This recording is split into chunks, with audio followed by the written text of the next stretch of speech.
Hamamatsu, Japan,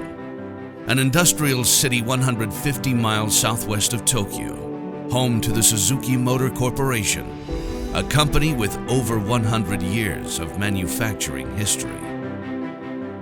By the early 80s, the engineers at Suzuki had been producing motorcycles for 30 years.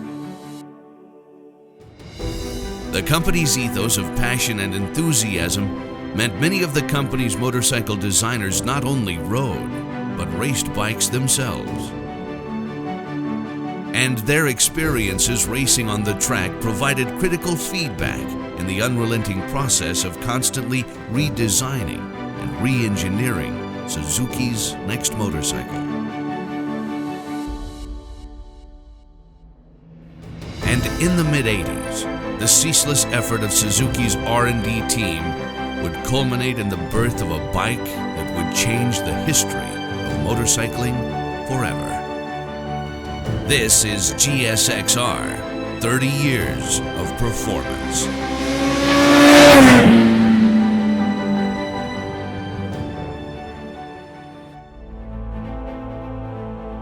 "30 years ago, Suzuki introduced the GSX-R 750,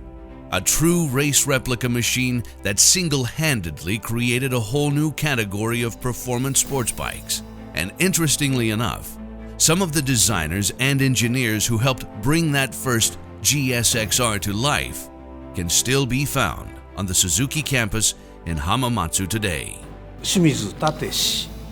言います。会社入って40年ですね。もう長いね。At that time,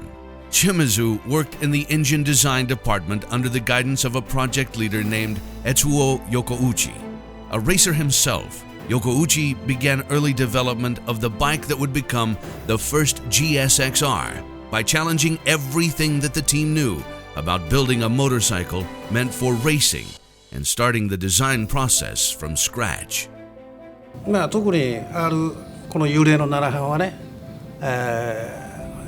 今回来るような話もあった横内さん、その当時の横内部長が最大馬力100馬力で最高速235キロだったかな。He challenged the engine and chassis teams to question the status quo. Once the horsepower and speed goals were set, the team knew that weight reduction would be a significant part of the design. Yokouchi had his engineers completely disassemble a 1983 GSX 750E and mark each engine or chassis part either red or blue. Red was for parts that wore quickly or failed, and blue parts had no breakage or durability issues. When the process was complete, most all of the parts had been marked blue, a sign that they were building their bikes to be durable yet too heavy. Their approach was too conservative. All that was about to change. E4 で先行実験を随分やってたんですよ。実はGSX-700 っていうのがあって、当時アメリカでね700以上の車の関税をものすごく上げた時があって、それでショートストロークの7班を作ったので、それのボアを広げて、当時としてはショートストロークの7班ができたので、それで先行実験やってて、でエアクリーナーマフラー付きで97馬力までは出してましたと立さんが。だけどそこまで出すとスパークプラグのネジのところにアルミが癒着して出てきちゃったり、シリンダーのスリーブがズルズルになっちゃったり、あとバルブが歪んじゃったりいろいろあった、もうだけどもう馬力は出せるけど市販車として出すのは難しいなっていうふうに。One of the main problems the engine team was facing was heat dissipation. Water cooling was not a viable option at the time due to added weight. So Yokouchi and engine group leader Tetsunobu Fujii came up with a new approach, an engine that had enhanced air cooling and an oil-cooled system. Every part of the new engine was also scrutinized for weight savings.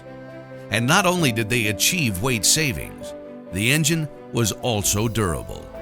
The engineers tested and ran the engine at redline for more than 24 hours with no breakage issues whatsoever. By reducing the number of components and welds required for the frame, they were able to get the frame weight down to just over 17.5 pounds, less than half the weight of the GSX-R's predecessor. In late 1984, the GSX-R was finally ready to be unveiled to the world at the Cologne show. When the cover was pulled off of the GSX-R 750, everything about the bike from its specs to its appearance electrified the motorcycle industry. This was a radically light, race-ready motorcycle, and something the general public did not expect from Suzuki, who was known at the time to be careful and conservative. The GSX-R 750 achieved a 1-2 finish in its World Endurance Championship debut race, the Le Mans 24-hour. And when the bikes began to reach the general public and began rolling out on the road and tracks worldwide, it did not take long for GSX-R's popularity to take off. さっき言ったね、さっきあそこで言ったように私サイクルワールドのテストでテキサスで24時間耐久行ったんですよ。でその時に750での最高記録を作ったよっていうことになって。During the late 80s and 90s, the GSX-R became known worldwide as a sport bike leader in racing, and development of the GSX-R models continued as new performance standards were sought after. The teams working behind the scenes on the bike had intimate and up-close feedback about improvements, because they were some of the people pushing the bike to its limits firsthand. ですからこの3人とずっと一緒に実験とか、あと社内クラブのチームタイタンっていうのだったもんで、うちがフォアサイクルのエンジンやりだしたから耐久レースでなきゃいかんじゃないのっていうのがやっぱりレースチームの人から話があって、それで今度耐久レースあるから出ようってことで、例えばホンダとかヤマハとか川崎みんな社内レーシングチームっていうかね、社員がやってたレーシングチームがあって、やっぱり鈴鹿の耐久なんかだとワークスが出てる中でその後社内のチームが出てた。でどこもそうは言ったって社内だもんで、どこがワークスでどこがチームだか分かんない、ライターが違うだけのような車になってるんですけど、そういう中で、自分らでエンジン作って車作ってでレース出てたと。Even to this day, the engineers who made up Team Titan are proud to recall some of their top finishes, and are quick to note that even amongst all the other professional and company teams, they frequently finished well and never fell below 10th place in the rankings. Not bad for a group of full-time engineers and designers. 今自分も86年モデルに未だに乗ってます。でまた開発したっていうところで、どこをこれ何かあった時にどこをいじればいいかってそれなりに分かってます。未だにもう29年ですかね、経ちますけど。In the late 80s and throughout the mid-90s, Suzuki continued the development of the GSX-R, and every new model of the GSX-R was designed with new technology and improvements learned on racetracks from around the world.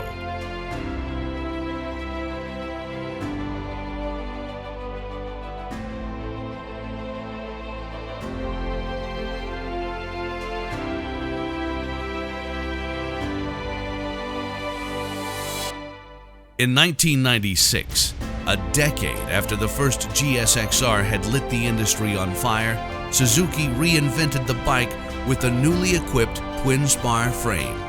Taking inspiration from their GP bike, the new GSX-R featured a shortened wheelbase with smooth drivability, all weighing in at under 400 pounds. それで85、6年頃に、レースグループにいる時もなんとかこの横を通したツインスパーのフレームしてくれないかっていう何度か話出てきたんですけども、どうしてもエンジンが場が広くてですね、ちょっと作れなくて、いかせぬ形でずっとやってました。で、96年の7やる時で初めてもう設備を起こして岸田ピッチを狭めるって話になりまして、で同期で同郷の西川さんという人がいるんですが、その人がエンジンレイアウトで私が車体レイアウトなんですけども、本当しょっちゅう通ってですね、もっとエンジン小さくしてくださいって言ってお願いしてですね、でフレームもすごくなるようになってですね。And that is the story of how the GSX-R was born.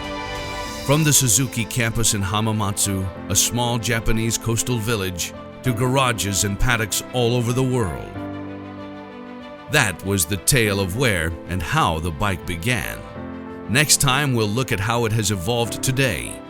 its right place in motorcycling history, and, most importantly, what lies ahead in its historic lineage.